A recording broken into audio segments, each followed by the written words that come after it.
everyone. Welcome to another episode of Let's Chat with Tanya Lightborn. Today, my guest is Earla Rahming, and today we're going to talk about infant loss.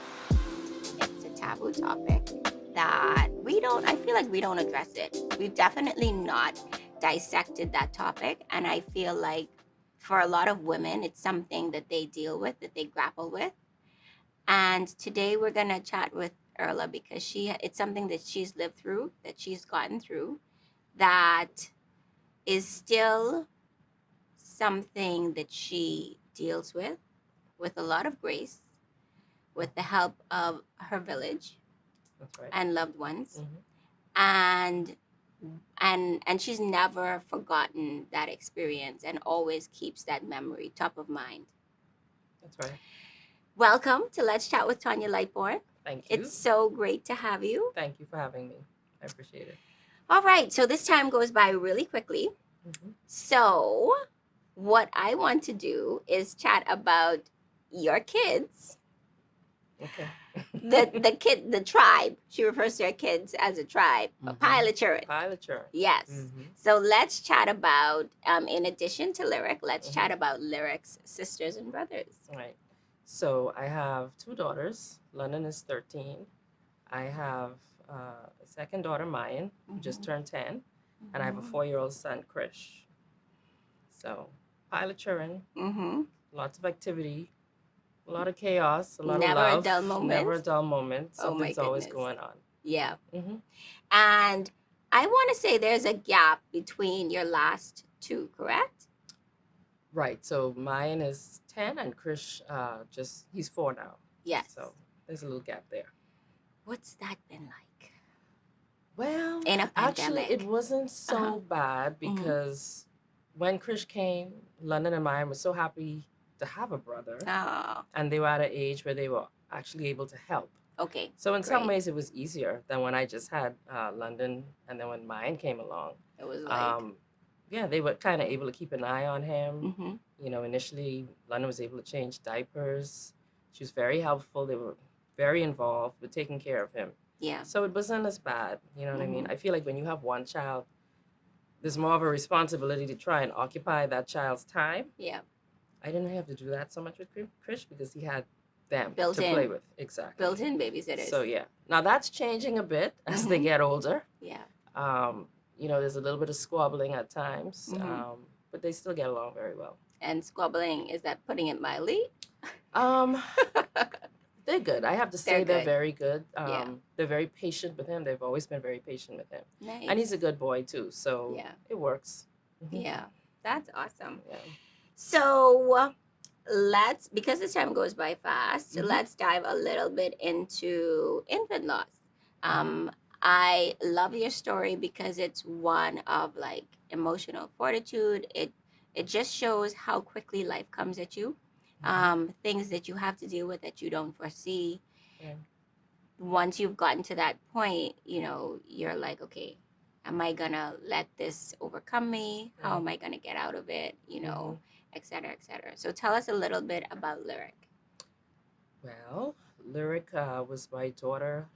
She was born with a serious heart defect, a very rare heart defect, hypoplastic left heart syndrome. I found out when I was about 5 months pregnant with her that the doctor said that there was a problem with her heart, but they weren't quite sure. I was referred for further testing with a cardiologist, and he said as well that there was something wrong, but he couldn't confirm. I think she was still a little too small at that point. Okay. So we had to wait a few weeks to go back for some more testing.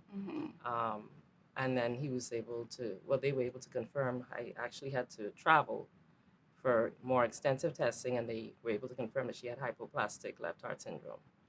Um, it was very devastating, obviously. That news came on the heels of having lost another baby when I was 4 months pregnant just prior to that. So this was another blow, quite unexpected, just very devastating news. Yeah. I went through a pregnancy basically where I was not really able to do what most mothers do. I couldn't really buy clothes because we knew that, her heart defect could be fatal. There were surgeries and whatnot that she would be scheduled to have, but for the most part, it is a very serious heart condition. So we did not know what the outcome was going to be. So I really, I wasn't able to buy any clothes, and you kind of had to temper your excitement and your emotions. Yeah. It was just a lot to deal with, Yeah. a lot. And how old were you at that point? How old was I? Yeah. Do I remember how old I was? You were in your I was 30s? in my 30s, Okay. yeah. I was in And my you early had, 30s. right, and you Hmm. had London I'd already. had You had your London, first child. yeah. Yeah. London was about 3 at the Okay. time. Okay. Yeah, so I think I was probably about 31 or 32, yeah. Yeah. Hmm. Okay. Um, how how was it going through that time in your life? So it was, as mentioned, it was very difficult, not just for me, Mm-hmm. for my husband, for my family, who were very supportive. I have to say, my friends, we had some very supportive friends. But obviously, it was still difficult. This was my child. Um, I was just constantly anxious. There was a lot of prayer. Um, you still wanted to have hope in the Mm-hmm. midst of all of it. Mm-hmm. Um, and as a pregnant mother, people come up to you all the time, and I'd already had a daughter at that point. So, oh, you know what you're having?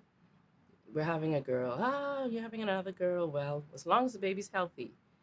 Well, unfortunately, she wasn't healthy. It was Yeah. just, but we still loved her, Yeah. and we were still hoping, like I said, for the best. Mm-hmm. When I delivered her, she was born pink, crying, beautiful baby.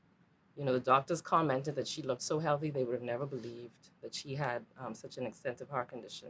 Mm-hmm. But that basically started a whole series of open heart surgeries and actually dealing with the hospitalization. It was extremely, extremely difficult. Yeah. Watching her, I was only able to hold her 3 times in her life. She Mm-hmm. was in a bed with tubes. There were a lot of ups and downs. We'd start to get better, and then we'd have a setback. Yeah. You'd start to get hopeful, and then you'd have a setback. In the midst of that, I had my 3-year-old to deal with as well. Right. Um, I had to relocate to the U.S. for the specialized care for Lyric, Mm-hmm. and my father was with me, and he was an excellent support because he was retired at the time. Okay. Other family members would come up. Um, Often, my husband would come up as well. Mm-hmm. So, like I said, I had great support, but it was just I wouldn't wish it on my worst nightmare, on my Worst worst enemy. enemy. I'm sorry. It Yeah. was really a terrible experience. But Yeah. How mhm. important would you say it is for women that are watching, or someone that's watching that may not have gone through it but knows someone who's going through it or Mhm. would have gone through it and is still grappling with everything? How important would you say is it for the women to support the men in their lives, their partner, the Mhm. father of the child, that's going through this as well? Because I think we take for granted that men, they don't have feelings. Right. Mm-hmm. Well, obviously, it's very important, and a lot of the attention oftentimes goes on the mother. Mm-hmm. I'm sure, I don't, a lot of men don't talk much, so you Right. never quite know what they're feeling. They feel as though they have to be strong for the partner. Mm-hmm. We experienced that as well. My husband was a very good support. Mm-hmm. Um, we talked a lot. We tried to keep, that communication going about what was going on. Um, a lot of prayer, just a lot of talking and being there for each other. There were times where I had to be the strong one, and times where he was the strong one. Mm-hmm. You just have to keep talking and Yeah. holding each other close through when you're going through something difficult like that. Mm-hmm. You know, Yeah. And I know, you mentioned things like it's a very isolating situation. right? You're on like an emotional roller Hmm. coaster. You had to come to terms with Yeah, what's not happening. not many people can relate unless they have been through it. Mm-hmm. When you get news like that, you go through the whole gamut of emotions. Why me? You feel like you're the only one. Unfortunately, a lot of women or a lot of people don't really talk about it. Mm-hmm. So I appreciate you, asking me to come here and share my story because, while I'm comfortable speaking on the matter, I'm basically doing this to try and help another family, Yeah. another mother who might be going through the same thing. Yeah. Because when I went through it, I didn't know many people who were very vocal about their experience. Mm-hmm. And I really only wanted to talk to people who Who were went through it? speaking from experience. Right. If you didn't go through this, We can talk. so, Yeah.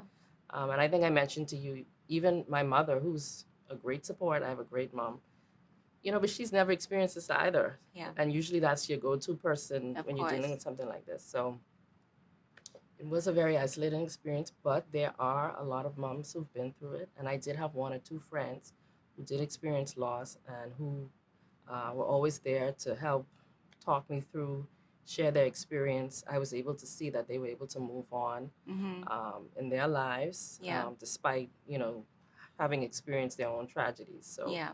that helped a lot. Because that was going to be my next question. Hmm. How do you, as a woman, um, how do you move on from it? Right, Whether it takes, two right. years, obviously not 2 months, Hmm. 2 years, So I have to longer. say, Mm-hmm. I'm here because of God, Mm-hmm. because there were many, many times that I thought I would lose Lose it, it. Yeah.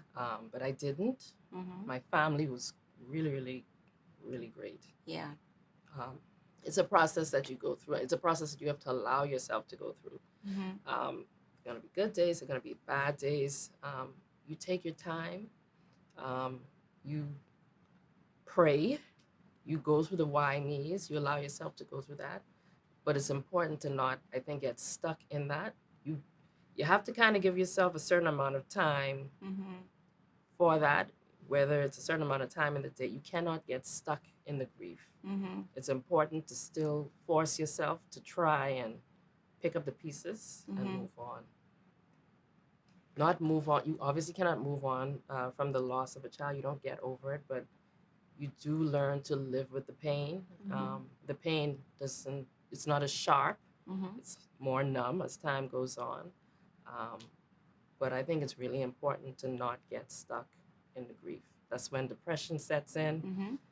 and that can be very dangerous. Yeah. So find somebody you can talk to, um, somebody who can help you to get through the grief, whether that's professional help or a family member or somebody else who's been through it. Mm-hmm. Just find somebody to talk to. Yeah. I had to do a lot of venting, a lot of tears were shed. There Yeah. was a lot of praying as well. Mm-hmm. Um, but you get through. You don't have Yeah. a choice. You get through. Yeah. You know. You just do. Hmm. When we return from the break, we'll talk about rebounding and keeping lyrics memory alive. Showman E Bistro. Good vibes. Great times. Sexy cocktails.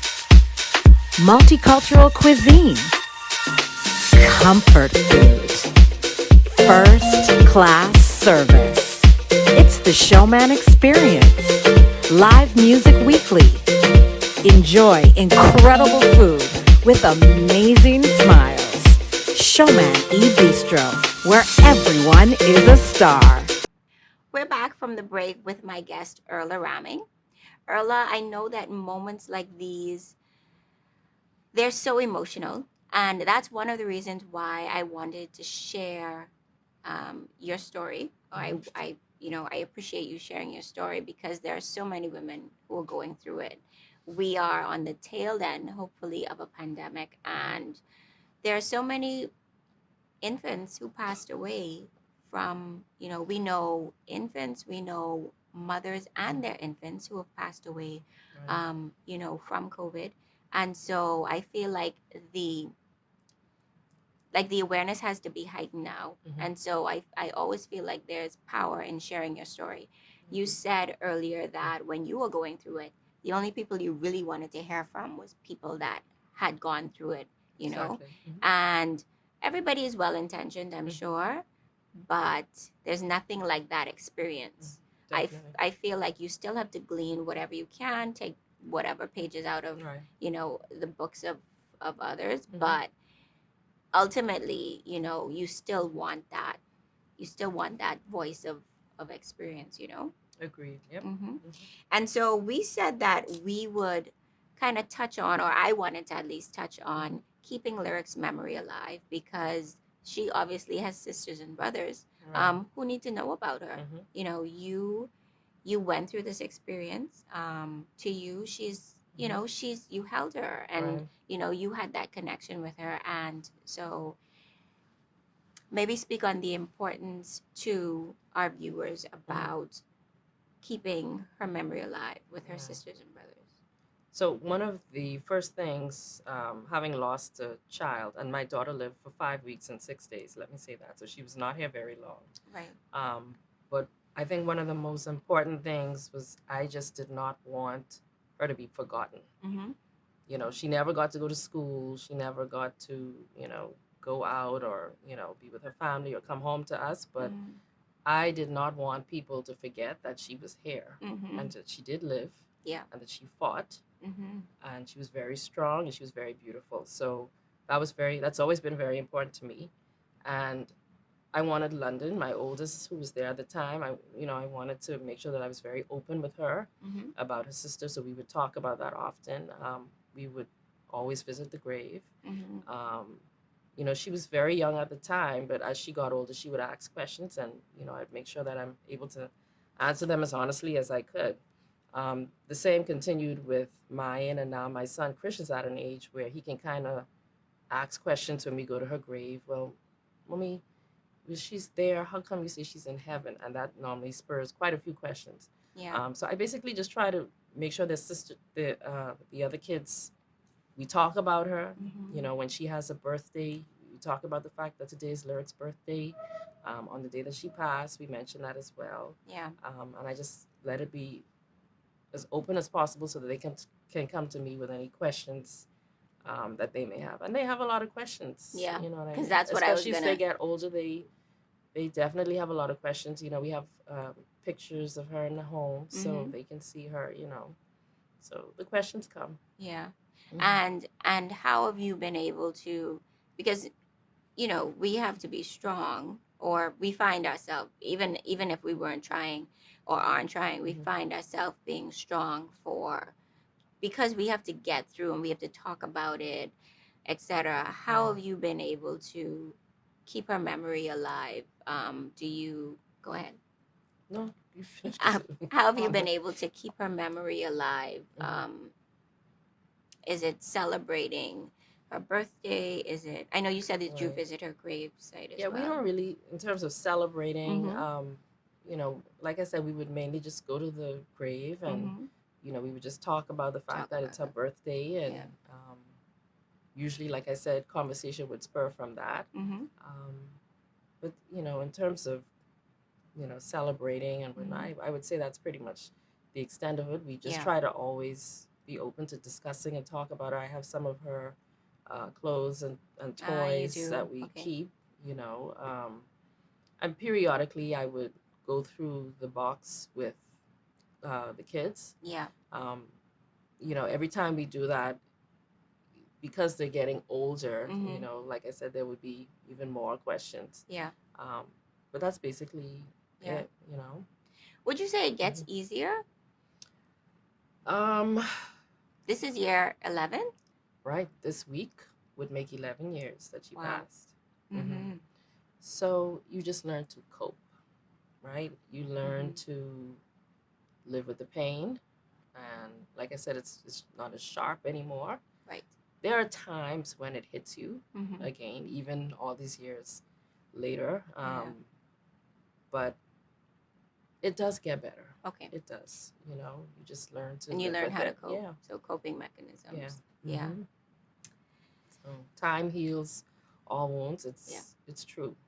Yeah. Hmm. They they really hit the nail on the head when they said Yeah. that. Hmm. Time. Yep. You just need Yeah. time. What are your thoughts on expanding for the family that's lost a child, Hmm. or an infant rather? What are your thoughts on trying for the next one? Obviously, that's a very personal Of decision, course. right? Mm-hmm.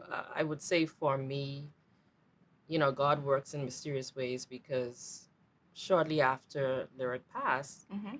I found out I was expecting again, Mm-hmm. and that was a surprise Yeah. because it was literally, um, like a few months Yeah. or weeks. Yeah. Um, I had no intentions of being pregnant again. I was very scared. Mm-hmm. It was difficult to accept the news. I kind of almost felt embarrassed too, but I can truly say that that pregnancy, and that would have been the one that bore Mayan, Mm-hmm. helped me through the grief. Really? It really did, because it gave me. I had to pull out of it. I had to. I had to snap out of it, and Yeah. I had to now focus on, this child that was coming. Like I Mm-hmm. said, there was a lot of fear because I wasn't sure what's going to happen now. Every appointment was terrifying. I remember people not wanting people to even know that I was pregnant because I was so scared that something was going to happen. Yeah. Um, but it really helped me to get through the grief. Having her really helped me to get through the grief. That's why I named her Mayan Joy, because she was the joy that came in the morning. And she is a And joy. she is. She's a handful too, Yes. but she is. So Yeah. having her definitely helped me to get through. So I would say, don't be discouraged. Mm-hmm. It's difficult to come to that decision to try again, Mm-hmm. but it could be very, I don't want to say rewarding, but Therapeutic. it can be very therapeutic. Mm-hmm. And, that may be the time when everything works out well and you end up with a healthy child at the end of the day. Yeah. So, you just have to pray, try and be as positive about it as possible. Mm-hmm. But don't be afraid to try again. When we return, we'll talk with Erla about the silver lining and what's gotten her through this tumultuous time.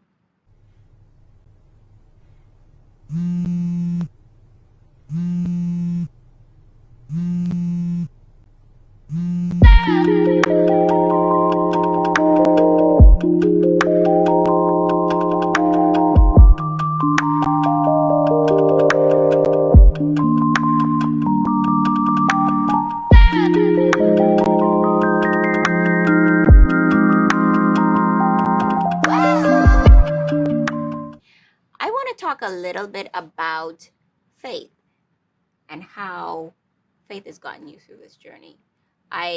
A few minutes ago, I called it a silver lining. And don't get me wrong, there is one. But what role has your faith played in getting you through this journey? Like I said, there was a lot of prayer. I Mhm. had to really rely on God a lot during this period. Mm-hmm. And I had a lot of people praying for me as well. Mm-hmm. Um, there was a point, I remember when I first got the news, and I just said, God doesn't love me, because that's how I felt in that moment. Yeah. And it was really, really difficult to come out of that thinking. Yeah.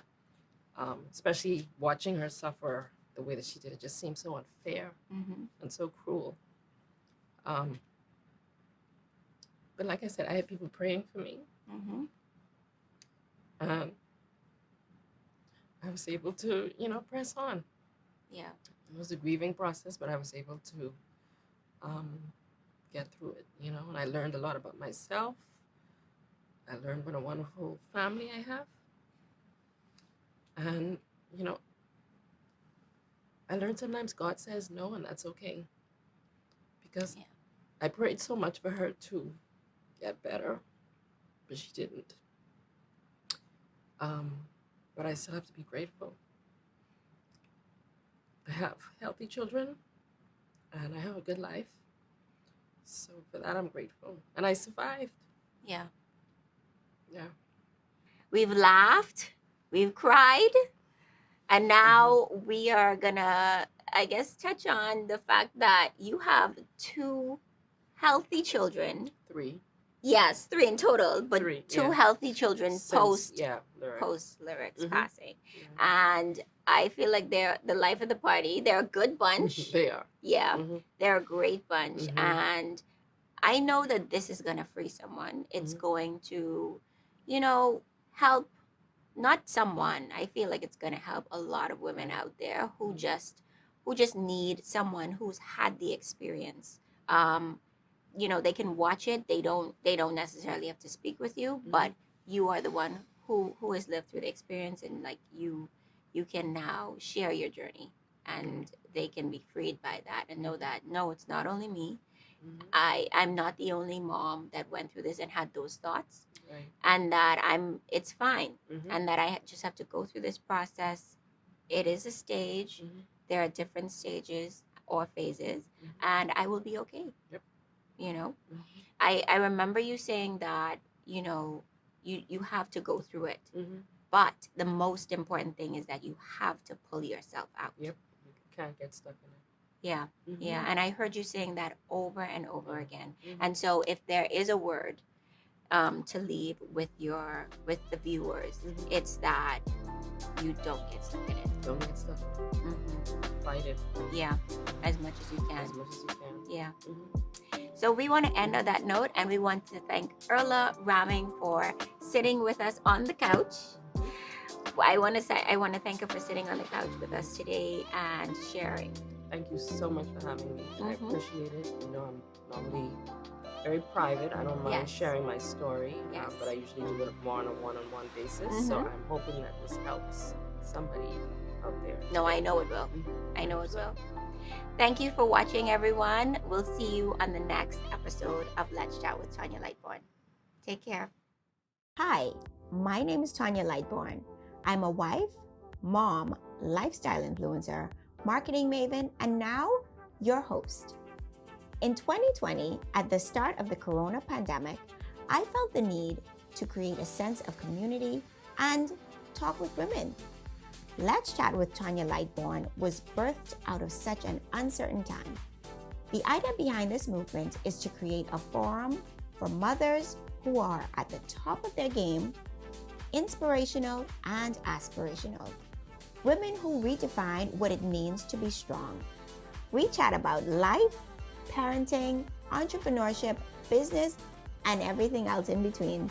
Advertise with us and become a part of the conversation with over 5,000 social followers.